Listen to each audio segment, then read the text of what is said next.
Manager told me to CC her on every client email. So I did, including the ones where she's the problem, by user mysterious notice 500. I work in client services, mostly just relaying info between clients and our internal teams. My manager isn't super involved, but last month she goes, "Can you CC me on every client email?"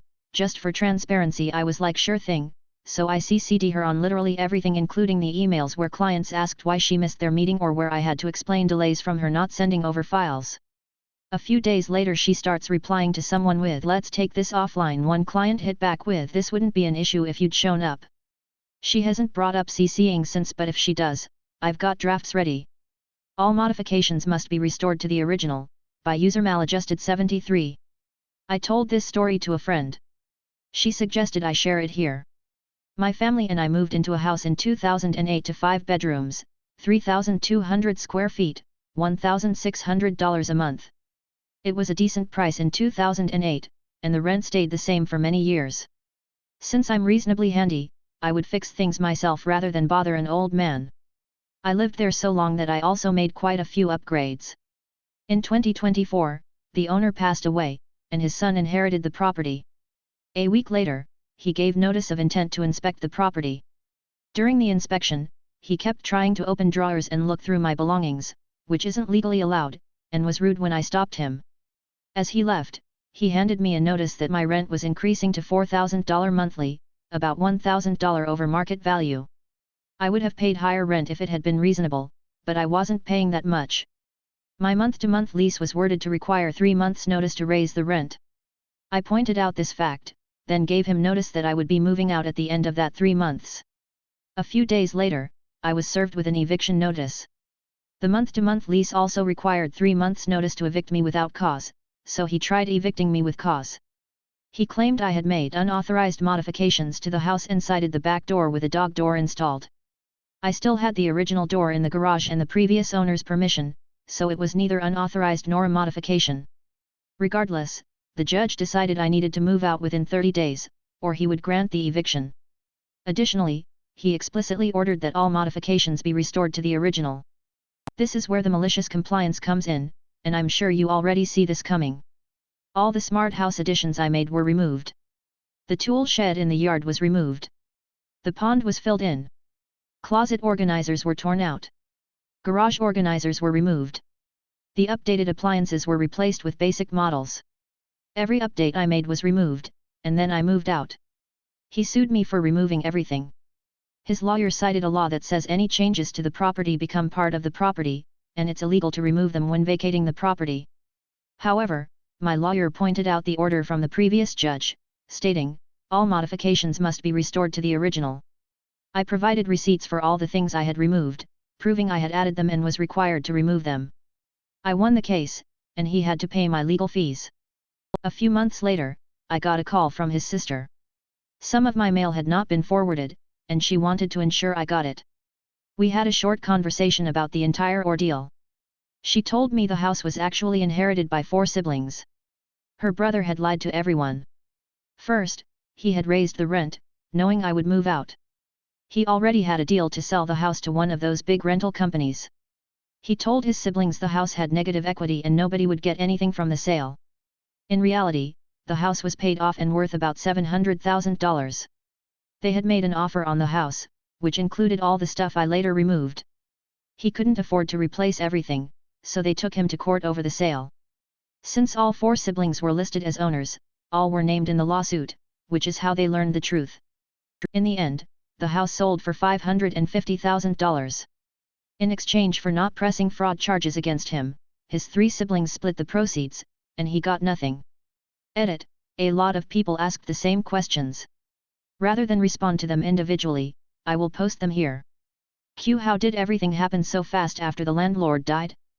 A. I guess my wording wasn't clear. I don't actually know when he died.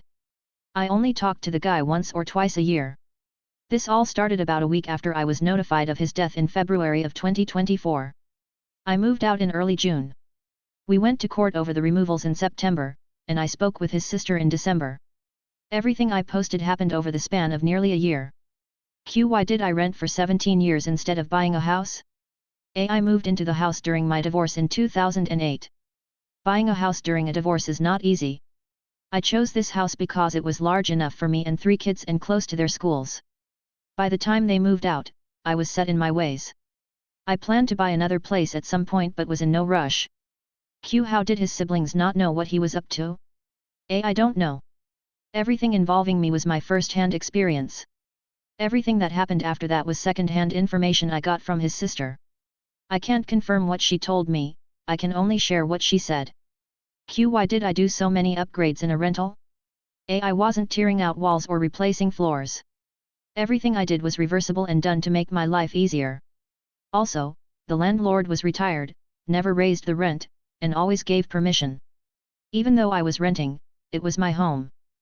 Why did the judge only give me 30 days to move out? The eviction process didn't happen overnight. I thought this was obvious, but some people seem confused. From the point that I gave him 3 months notice to seeing a judge, nearly 2 months had passed. There is a timed process that has to be followed. How did I remove everything so quickly? None of the stuff was difficult to remove. The pond was not a small lake. It was a small 300-gallon hole in the backyard with a few goldfish and plants. It took us about 3 hours to drain and fill it in. The shed was sold to someone who took it away on a flatbed. Organizers were modular. Appliances are simple to replace. The most time-consuming was replacing all the smart plugs with standard outlets and smart bulbs with regular bulbs. How are we supposed to believe you had all those receipts? I've been self-employed for 29 years. I keep every receipt because Uncle Sam doesn't mess around when it comes time for an audit. Most receipts come to my email, but I also have a portable receipt scanner for everything else. How would anyone believe the house had negative equity? Again, I can't speak for them, but I can share a personal anecdote. My mother died in 2022. While settling her estate, we discovered that she had a reverse mortgage. Essentially, a company loaned her money with no mortgage payments. In return, they had to be paid back if she died or tried to sell the house. The house wasn't worth enough to pay them off, so we let them take it. Reverse mortgages are prevalent and often predatory. I don't know if he told them this, but it's not far-fetched to believe a house has negative equity. Customer wants a man to help him. Okay, by user Goofball 1963. I worked in a NID-sized hardware store as a salesman. I had been working in the construction industry for 15 years, and at this store for at least 10 years. I knew almost everything about how to do home repair projects and what was needed to fix the problems. At this same time, we had a girl at the sales counter named Bonnie, not her real name, but it will do. She was also very knowledgeable and one of our best salespeople. We were both behind the counter one day. She was standing at the counter, and I was at a desk doing paperwork. An older guy comes up to the counter, and Bonnie asked if she can help him. No, I need a man that knows what he is doing to help me. Bonnie was pissed. She turns to me and asks me to take over. Sure. No problem. Cue up my warped sense of humor. Sir, what can I help you with? He states the problem. I immediately tur around and restate the issue to Bonnie. She casually answers, and I turn back around and repeat exactly what Bonnie had just said. He asks another question, and I repeat the question to Bonnie, then repeat her answer to the customer. Every question he asked me, I turned and asked Bonnie, then repeated her answer to him. Yes, I knew all the answers, but the guy was being a prick, so I decided to give him a little lesson. He wanted a man to help him. Okay. Told to stop wasting time on customer chats? Okay, no more small talk, ever, by user Sweet Girl. I'm a cashier at a small hardware store. My manager, Dave, is obsessed with efficiency. Last week, he chewed me out for chatting with a regular about his DIY project. Said, stop wasting time with customers. Scan items, take payment, done. His exact words, no one cares about your little conversations. Fine, Dave. Now, I'm a robot. Scan items, state total, bag stuff, no eye contact, no words beyond cash or card. Customers are confused. One old guy even asked, "You okay, kid? You're usually so chatty." I just shrugged and said, "Store policy." Sales dropped a bit cause our regulars love the personal touch. Yesterday, Dave got a complaint from a loyal customer who said the store's lost its charm. He's been glaring at me, but can't say anything since I'm following his orders to a T. Now he's stuck doing damage control, and I'm just here scanning like a good little robot. You think I'm fudging my hours? You're right. Here's my real hours, by Uzerajal Riaditakan. I started working for a non-profit in 2019 after being a volunteer member since 2000.